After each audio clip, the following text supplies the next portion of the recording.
I never thought I'd end up here, sitting in this sterile room at Pine Grove Nursing Home, clutching my purse like it was the last thing I owned. Sophie, my daughter-in-law, though I've always struggled to call her that, dropped me off today. She didn't even stay long enough to see if I had everything I needed. Instead, she gave me a tight-lipped smile and said something about how, this is best for everyone. Best for whom? Certainly not me. As she turned to leave, I looked her dead in the eye and said, "Don't forget to replace this fan with a cooler one, so you won't suffer in the heat if your own child sends you here someday." Her face went pale, but that wasn't the worst part. Without thinking twice, I reached out and slapped her across the cheek. The sound echoed through the hallway, sharp and undeniable. That slap felt good, don't get me wrong. It was satisfying, like finally scratching an itch you've been ignoring for years. But as soon as I did it, I saw the shock on her face, the way her hand flew to her cheek as if she couldn't believe what had just happened. And then there was James, my son, standing behind her, his mouth hanging open like a fish out of water. He didn't say a word, just stared at me like I'd lost my mind. Maybe I had. But deep down I knew I hadn't. This wasn't madness, it was justice. My name is Eleanor Bennett, and until recently I lived in the same house where I raised James. That house holds more memories than I care to admit. Birthdays, holidays, arguments, laughter. It's where I became a mother, a wife, and eventually a widow. Losing my husband was hard, but losing my home? That cut deeper than anything else. When Sophie convinced James that I needed professional care, I wanted to scream. Did they really think I couldn't take care of myself? Sure, I'm older now, but I'm not useless. Still, I tried to keep my dignity intact when I moved into this place. The staff here are polite enough, and some of the residents seem nice. There's Margaret, a sweet woman who used to teach kindergarten, and Frank, a gruff old man who spends most of his time complaining about the food. They're good company, but they're not family. Every night as I lie awake listening to the hum of the ancient air conditioner, I can't help but wonder how things went so wrong. How could my own flesh and blood abandon me like this? Margaret has become something of a confidant since I arrived. One evening, while we were sipping lukewarm tea in the common room, she told me about her own children. They stopped coming years ago, she said, her voice tinged with sadness. At first, they promised they'd visit every week. Then it was once a month, then once a year. Now, well, let's just say I haven't heard from them in a long time. I nodded, pretending to understand, but inside I was seething. How could anyone treat their parents like that? Was this what Sophie envisioned for herself someday? Later that night, as I unpacked the few belongings I'd brought with me, I stumbled upon an old shoebox tucked away in the corner of my suitcase. Inside were letters from my late husband, written during our early years of marriage. At first, I dismissed them as sentimental nonsense, but one line caught my attention. "Forgiveness isn't weakness, it's strength." I folded the letter carefully and placed it back in the box. Forgiveness was strength, then what did that make revenge? Meanwhile, Sophie was having her own struggles. I could tell because she called James almost daily, though he rarely mentioned it to me. One afternoon, while I was flipping through an outdated magazine in the lounge, I overheard Frank talking to another resident about Sophie. Apparently, she'd visited him last week, looking frazzled and distracted. "She kept asking about Eleanor," Frank said, lowering his voice conspiratorially. "Something about whether she's been causing trouble." Trouble? Me? The very idea made me laugh, though it wasn't entirely untrue. Since arriving here, I'd made no secret of my disdain for Sophie's decision. Still, hearing that she was worried about me stirred something inside. Maybe guilt, maybe curiosity. Either way, I decided to bide my time. Revenge, after all, is a dish best served cold, and I intended to serve it slowly. One day, while exploring the attic of Pine Grove, a dusty, forgotten space filled with relics from decades past, I found an old notebook. Its pages were yellowed and brittle, but the leather cover was still intact. Intrigued, I took it back to my room and began flipping through it. Inside were sketches of houses, floor plans, and cryptic notes scrawled in faded ink. One page caught my eye, a detailed drawing of my family home, complete with measurements and annotations. It didn't take long to realize what this meant. Sophie had been planning to sell the house all along. The realization hit me like a punch to the gut. That house wasn't just property, it was a piece of my soul. If Sophie thought she could take that away from me, she had another thing coming. I tucked the notebook under my mattress, vowing to use it as ammunition when the time came. Sophie's next visit came sooner than expected.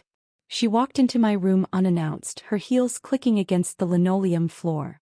"Eleanor," she began, her tone clipped and formal, "we need to talk." About what? The fact that she was selling my home out from under me? I simply smiled and gestured for her to sit. As she fidgeted nervously in her chair, I noticed the way her eyes darted around the room, lingering on the notebook peeking out from beneath my pillow. "What's that?" she asked, pointing to it. My heart skipped a beat, but I kept my expression calm. "Just some old papers," I replied casually. "Nothing important." For a moment I thought she might press further, but instead she stood abruptly and muttered something about needing to leave. As she walked away, I couldn't help but feel a surge of triumph. This game wasn't over yet, not by a long shot. Frank may have been grumpy, but he was also fiercely loyal once you earned his trust. After Sophie's visit, I confided in him about the notebook and my suspicions regarding the sale of the house. To my surprise, he didn't hesitate to offer his help. "If that woman thinks she can walk all over you, she's got another thing coming," he growled, slamming his fist against the table. Together, we devised a plan to retrieve important documents from the house before Sophie could finalize the sale. The night we chose for our mission was cold and moonless, perfect for slipping in and out unnoticed. Frank drove us to the family home in his beat-up old truck, its engine rattling like a tin can filled with marbles.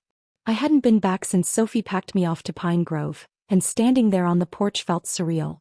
The house looked smaller somehow, less imposing, but it still held the weight of all my memories. We crept inside through the side door, which Frank had cleverly picked open using a bent paperclip. My hands trembled as I flipped on the flashlight, casting long shadows across the familiar furniture. Everything smelled faintly of dust and neglect, a stark contrast to the warmth that once filled these rooms. I led Frank to the study, where James kept important papers locked away in an antique desk. With trembling fingers, I dialed the combination I'd memorized years ago. It still worked. Inside, I found what I needed: the original deed to the house, along with other documents proving my ownership. As I tucked them into my bag, I couldn't help but feel a surge of triumph. This was my home, not Sophie's to sell. Sophie discovered the break-in the next morning. From what James later told me, she was livid, pacing the house like a caged animal while ranting about thieves and unbelievable audacity. She immediately suspected me, though she had no proof beyond circumstantial evidence. When she confronted James, accusing him of helping me, their argument escalated into a shouting match. It was the first time I'd ever known them to fight so openly, and part of me felt guilty for being the cause. But only a small part. James came to see me at Pine Grove later that week, his face lined with exhaustion. He didn't yell or accuse, instead he sat quietly beside me, his shoulders slumped. "Mom," he said finally, his voice barely above a whisper, "why are you doing this? Why now?" His question caught me off guard. Did he really not understand how much that house meant to me? Or was he too blinded by Sophie's influence to see the truth? I didn't answer him directly. Instead, I handed him the deed wrapped neatly in brown paper. "Some things are worth fighting for," I said simply, "even if it means losing everything else." By the time Sophie found out about the deed, it was too late. I'd already mailed copies to James, the bank, and even a local attorney I trusted. There was nothing she could do to reverse the transfer of ownership, not without exposing her own deceit. 4 days afterward, she avoided speaking to me entirely, though I could feel her anger simmering beneath the surface. She retaliated by spreading rumors among our extended family, claiming I was senile and unfit to make decisions. But her plan backfired spectacularly. During one particularly heated family gathering, I produced evidence of her financial mismanagement: bank statements showing large withdrawals from joint accounts, receipts for luxury items she'd purchased without consulting James. The room fell silent as everyone absorbed the implications. Sophie turned crimson, stammering excuses that no one believed. In that moment, I realized something important. Revenge isn't just about hurting someone, it's about reclaiming your power. And I had mine back fully and completely. With the deed safely secured, I began making plans to move back into the family home. At first, the staff at Pine Grove tried to convince me otherwise, citing concerns about my health and mobility. But I wasn't having any of it. "I've survived worse than this place," I snapped at the head nurse during one particularly patronizing conversation. And I'll survive living on my own again, thank you very much. To my surprise, Margaret offered to come live with me. I can't bear the thought of staying here alone anymore, she admitted one evening, tears glistening in her eyes. Besides, I think we make a pretty good team, don't you? I agreed, touched by her loyalty. Together, we packed up our belongings and prepared to start a new chapter. On the day we left, Frank gave us a rousing send-off, complete with a salute and a gruff, "Good luck, ladies." Once settled back into the house, I decided to host a family dinner. A bold move considering the tension that had been brewing for months. I invited everyone. James, Sophie, distant cousins, even Margaret's estranged nephew who lived 2 states over. The purpose wasn't entirely altruistic. I wanted to expose Sophie's true nature to the rest of the family, subtly turning public opinion against her. The evening started awkwardly with forced smiles and polite small talk. But as dessert was served, I seized the opportunity. "You know," I began, addressing the table at large, "it's funny how quickly people forget where they come from. How easily they dismiss those who gave them everything." Everyone fell silent, sensing the subtext. Sophie shifted uncomfortably in her seat, clearly aware that I was talking about her. By the end of the night, whispers had spread like wildfire, and Sophie's reputation lay in tatters. James filed for divorce shortly after the dinner. Sophie tried desperately to repair their marriage, but the damage was done. Her lies, manipulations, and greed had eroded whatever trust remained between them. Meanwhile, I moved forward with my life, enjoying the simple pleasures of living in my own home again. Margaret proved to be wonderful company, always ready with a kind word or a funny story. Still, I couldn't shake the feeling that something was missing. Despite my victory, there was an emptiness gnawing at the edges of my happiness. Perhaps it was guilt, or maybe it was the realization that revenge, no matter how satisfying, doesn't fill the void left by broken relationships. One afternoon, James showed up unexpectedly at the house. He looked tired, his usual confidence replaced by uncertainty.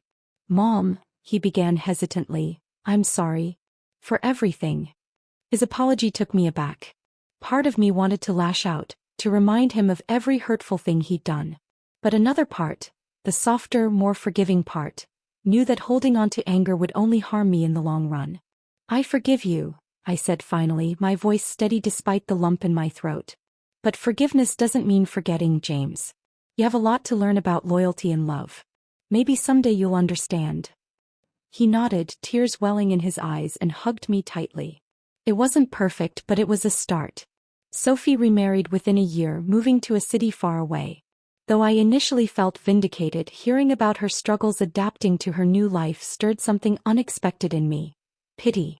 She'd lost everything, her husband, her dignity, her sense of self, and while she'd brought it on herself, I couldn't help but wonder if I'd gone too far. Margaret noticed the change in me. "You're thinking about her, aren't you?" she asked one evening as we sat together on the porch. I nodded, staring out at the sunset. "Sometimes revenge feels like justice," I admitted.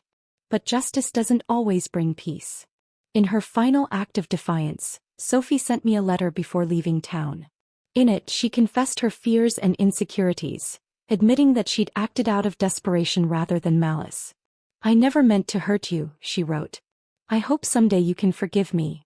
I read the letter twice, then burned it in the fireplace, watching as the flames consumed the words. Forgiveness wasn't easy, but letting go of bitterness was the first step toward healing. Living in the family home again brought me a sense of peace I hadn't felt in years, but it wasn't without its shadows. Margaret and I settled into a comfortable routine. She baked her famous apple pies and I tended to the garden, coaxing life back into the overgrown flower beds. Yet there were moments when the quiet became unbearable. On those nights, I'd sit by the window staring at the moonlit driveway where James used to park his bike as a boy. Those memories felt like ghosts now, haunting me with what could have been. Despite my outward confidence, I couldn't ignore the cracks forming beneath the surface. My relationship with James remained fragile, strained by years of mistrust and resentment. He called occasionally, but our conversations were stilted, filled with awkward pauses and forced pleasantries. I wanted to reach out to bridge the gap between us, but pride held me back. Revenge had given me power, but it had also cost me dearly. Margaret's health began to deteriorate shortly after we moved in together. At first, it was small things, forgetting where she left her glasses, struggling to climb the stairs. but soon, it became clear that something more serious was happening. One morning I found her sitting in the kitchen, staring blankly at the wall. "Eleanor," she said softly, her voice trembling, "I think it's time I went to see a doctor." The diagnosis came quickly: early-stage dementia. Margaret took it better than I expected, laughing through her tears and saying, "Well, at least I won't remember how much I hate broccoli." But I couldn't laugh. Watching her decline reminded me of my own mortality, of the inevitable march of time that none of us can escape. I vowed to care for her as best I could, even if it meant sacrificing pieces of myself in the process. James visited unexpectedly one rainy afternoon, bringing with him a bouquet of wildflowers he'd picked from the roadside. "For Margaret," he explained sheepishly, though I suspected they were meant for me too. We sat together in the living room, listening to the rain patter against the windows. For the first time in months we talked, not about Sophie or the house or the past, but about simpler things. His childhood memories, the books he'd been reading, the dreams he still harbored. It wasn't perfect, but it was progress. When he left later that evening, he hugged me tightly and whispered, "Thank you, Mom. For everything." His words lingered long after he drove away, filling me with a bittersweet mix of hope and regret. Maybe forgiveness wasn't just for others, it was for me too. A few weeks later I received another letter from Sophie. This one was shorter, almost apologetic in tone. She wrote about her struggles adapting to life in the city, how lonely she felt despite being surrounded by people. "I never wanted things to turn out this way," she admitted. "I thought I was protecting my future, but instead I lost everything that mattered." Her words resonated deeply with me, stirring emotions I'd buried under layers of anger and hurt. Part of me wanted to write back to tell her that I understood, that I forgave her. But another part, the stubborn part, refused to let go entirely. Instead, I tucked the letter into a drawer, promising myself I'd revisit it someday when I was ready. Winter arrived earlier than usual that year, blanketing the town in a thick layer of snow. Margaret grew weaker with each passing day, until even simple tasks like brushing her hair became monumental challenges. One evening as we sat by the fire, she turned to me and said, "You've been a good friend, Eleanor. Don't waste your time holding on to grudges. Life's too short for that." Her words struck a chord, echoing the lessons I'd learned from my husband's old letters. That night I pulled Sophie's letter from the drawer and read it again. This time I didn't burn it. Instead, I placed it carefully in the same shoebox where I kept my late husband's letters. Forgiveness wasn't easy, but it was necessary. For Margaret, for James, and most importantly for myself. Margaret passed away peacefully on a cold February morning, her hand resting gently in mine. I buried her beside my husband, their graves separated by only a few feet. It seemed fitting somehow, as if they were reuniting after all these years. Afterward, I returned to the empty house, feeling the weight of solitude settle heavily around me. I spent the next few weeks sorting through Margaret's belongings, packing away her clothes and photographs. In the process, I stumbled upon a small wooden box hidden beneath her bed. Inside was a letter addressed to me. "Dear Eleanor," it began, "if you're reading this, then I'm gone. Thank you for giving me a second chance at family. Don't grieve for me, celebrate the life we shared. And remember, forgiveness is the greatest gift you can give yourself." Spring arrived, bringing with it the promise of renewal. James visited often during those months, helping me tend to the garden and repaint the peeling shutters. Our conversations grew easier, less guarded, until we finally began to heal the wounds of the past. One afternoon, as we sat together on the porch watching the sunset, he asked, "Do you ever miss her?" "Sometimes," I admitted. "But not the way you think. I miss who she could have been, the person she hid behind her fear and insecurity." James nodded, understanding without needing further explanation. Later that evening I wrote a letter to Sophie. It was brief, filled with neither anger nor apology, but simply an acknowledgement of our shared humanity. I mailed it without expecting a response, knowing that some bridges are too broken to repair. On a quiet December evening, I passed away in my sleep, surrounded by the familiar comforts of the family home. My funeral brought the fractured family together once more, though tensions still lingered beneath the surface. James delivered the eulogy, his voice breaking as he read aloud the final message I'd left behind. "Forgiveness is a gift we give ourselves, not others. I hope you find peace where I could not." As the attendees filed out of the church, Many paused to admire the old photograph displayed near the altar. A picture of me standing proudly in front of the family home, my arms wrapped around James as a child. It was a reminder of the love that had endured, even in the face of betrayal and loss. In the end, the house stayed in the family, passed down to James and eventually his children. Though I wasn't there to see it, I like to imagine them gathering in the living room on snowy winter nights, sharing stories and laughter, just as I once did. Because in the end it wasn't about revenge or justice. It was about legacy. And mine was one of resilience, forgiveness, and love.